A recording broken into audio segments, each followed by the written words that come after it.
දැන් අපි දැන් ඔයාව තියටර් එක ඇතුළට ගන්නවා. ඔය ඇතුළට කියලා පුළුවන් තරම් වයිෆ්ට ශක්තියක් වෙන්න ඕන. හරි ඩොක්ටර්. පුෂ්! හයියෙන් පුෂ්! හයි! පිස්සුද? සීස එකක් කරන්නේ. මොන පුෂ්ද? සීසල් කරන්නේ? ඒකවත් දැන හිටියේ නැද්ද? කවුද කමල මිස් මේ? මෝඩයෙක් අන්නහරලා ඉන්නවා.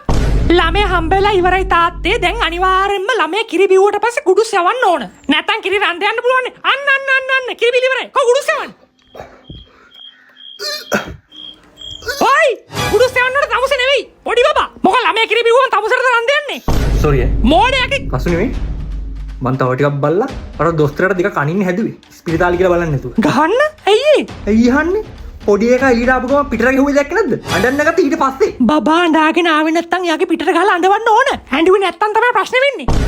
ඈ? තාත්තා නේද? ඔව්. ළමයට හිතලා වගේ බේබි ෆ්‍රොක් එක ගන්න අඳන්න. මේ ෆ්‍රොක්ස් නෙවෙයි ඩොක්ටර් මේ කලිසම් ගෙනාවේ කොල්ලෙක්ට ඉන්නේ. නෑ ඇතුළට අඳලා ගැට දාන එකට කියන්නේ ෆ්‍රොක් එක කියලා තමයි. ඒක කොල්ල දෙකොල්ලන්ට වන්දනවා. බබා හොඳින්ද?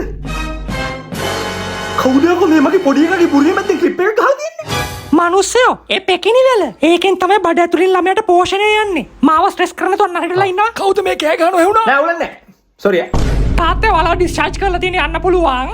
වැදගත්ම දේ පොඩ්ඩක් ගෙදර කියලා බලන්න. ළමයා කහ වෙනවද කියලා කහ වුණොත් අනිවාර්යයෙන්ම හොස්පිටල් එකක් ගෙන වෙන මුකුත් කර එන්න එපා. හරිද? thank you. හරි. මේ ඩොක්ටර් මේ ඇත්තටම ඇයි කහ පාට වෙන්නේ හෙළ උරුමෙට යන ළමයි? හෙළ උරුමට යනවා ළමයා පිස්සුදයි. අනේ පිස්සුද කවුද යකෝ මේ මම මෝඩයාගේ කන්න හරලා ඉන්නවා.